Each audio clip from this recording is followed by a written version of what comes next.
یہ اقتباس اسٹیٹ کا بہار اسٹیٹ کا ایگزام کا ہے۔ آئیے آپ کو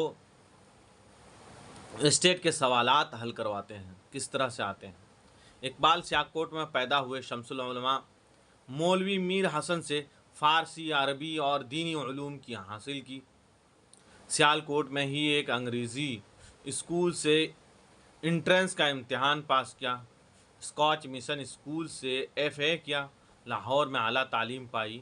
ابتدائی تعلیم کے زمانے میں ہی شعر کہنے لگے تھے۔ اقبال اس وقت ہندوستان میں داغ کے شاعری کا ڈنکا بج رہا تھا، اس وقت اقبال شاعری کر رہے تھے۔ ابتدا میں اقبال نے خط و کتابت کے ذریعے داغ سے اصلاح بھی لی تھی۔ لاہور میں ہی تعلیم کے دوران پروفیسر ارنولڈ نے فلسفے کی تعلیم حاصل کی۔ ارنولڈ سے فلسفے کی تعلیم حاصل کی۔ جب پروفیسر ارنولڈ چلے گئے، یعنی انگلینڈ چلے گئے، تو اس کے اصرار پر اقبال نے یعنی ارنولڈ کے اصرار پر اقبال نے 1905 میں یورپ کا سفر کیا تھا۔ وہاں فلسفے میں مزید مہارت پیدا کی اور فارسی ادب کا مطالعہ بھی جاری کیا۔ اس کے بعد لندن واپس آ کر بیرسٹری کا امتحان پاس کیا۔ 1908 میں ہندوستان واپس آئے اور سرشتہ تعلیم سے وابستہ ہو گئے۔ اب سوال نمبر یہاں پر ہے، اقبال کہاں پیدا ہوئے تھے؟ تو اقبال سیالکوٹ میں پیدا ہوئے تھے۔ اس کا جواب ہے بی، سیالکوٹ میں پیدا ہوئے تھے۔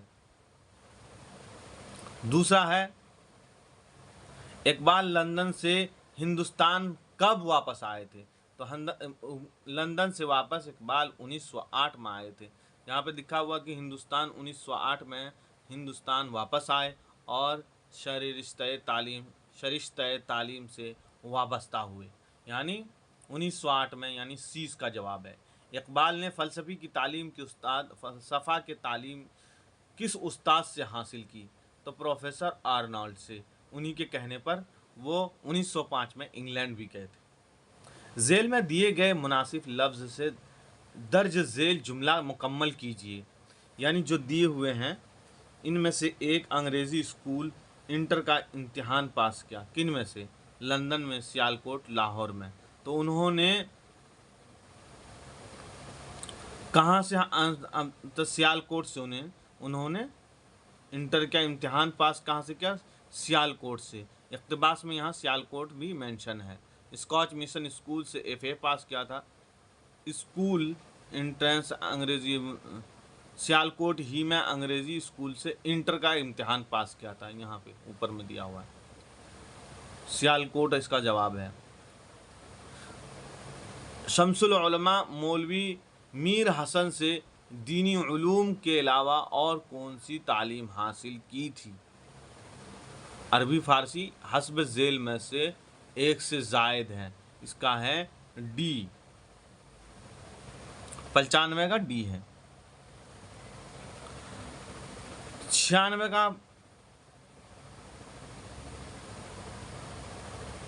کا ہے، وہ نام جو کسی شخص کی خوبی یا کام کی وجہ سے مشہور ہو گیا ہو، اسے کیا کہتے ہیں؟ اس کے لقب کہتے ہیں، تخلص یا کنیت۔ وہ نام جو کسی شخص کی خوبی یا کام کی وجہ سے مشہور ہوا ہو، اس کو لقب کہتے ہیں، ٹھیک ہے۔ 97 میں آ جائیے، کوشچن نمبر 97۔ وہ لفظ جو اسم کی جگہ پر استعمال ہوتے ہیں کیا کہلاتے ہیں؟ اسم کی جگہ پر استعمال ہوتے ہیں وہ ضمیر کہلاتے ہیں۔ سی اس کا جواب ہے۔ وہ لفظ جس سے کسی کا کام کرنا یا ہونا ظاہر ہوا کیا کہلاتا ہے؟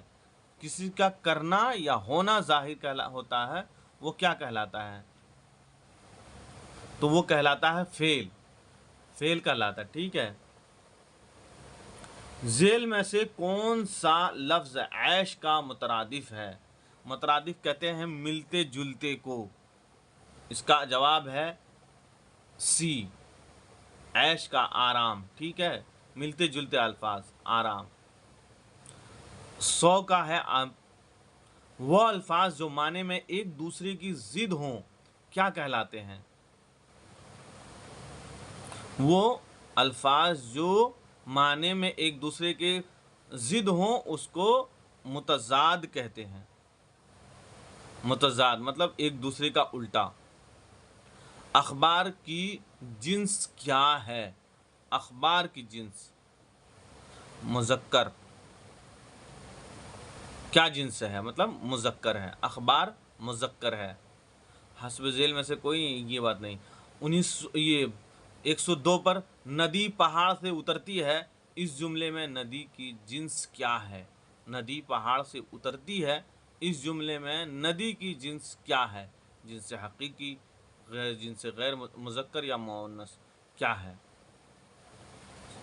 یہ مؤنث ہے. ٹھیک ہے. 103 پر آئیے. کتاب کی جنس کیا ہے؟ مذکر ہے یا مؤنث ہے؟ کتاب مؤنث ہے. 20 کا جواب ہے. طلبہ کرکٹ کھیل رہے ہیں، اوپر دیے گئے جملے میں لفظ کھیل کیا ہے؟ فعل ہے، صفت ہے، ضمیر ہے، کیا ہے؟ یہ فعل ہے. کھیلنا فعل کہلاتا ہے. کھیل فعل ہے. کام کا ہونا فعل کہلاتا ہے. پستی کا متضاد کیا ہوتا ہے؟ پستی متضاد مطلب الٹا. پستی کہتے ہیں نیچے کو، اونچائی کہتے ہیں بلندی کو. فراز یعنی حسب ذیل میں سے اوپر ہوگا، اس کی میننگ سی کے ہیں، بلندی کے ہیں. پستی کا متضاد کیا ہوگا؟ بلندی کے ہیں. پست بلند. نشیب و فراز پستی کا ہوگا بلندی. ٹھیک ہے. وہ لفظ جو کسی کام کے کرنے والے کو ظاہر کرے اسے کیا کہتے ہیں؟ اس کا فاعل کہتے ہیں. وہ لفظ جو کسی کام کے کرنے والے کو ظاہر کرے وہ فاعل کہلاتا ہے. فاعل کے معنی کرنے والا. آگے اس سے اور دوسرا ویڈیو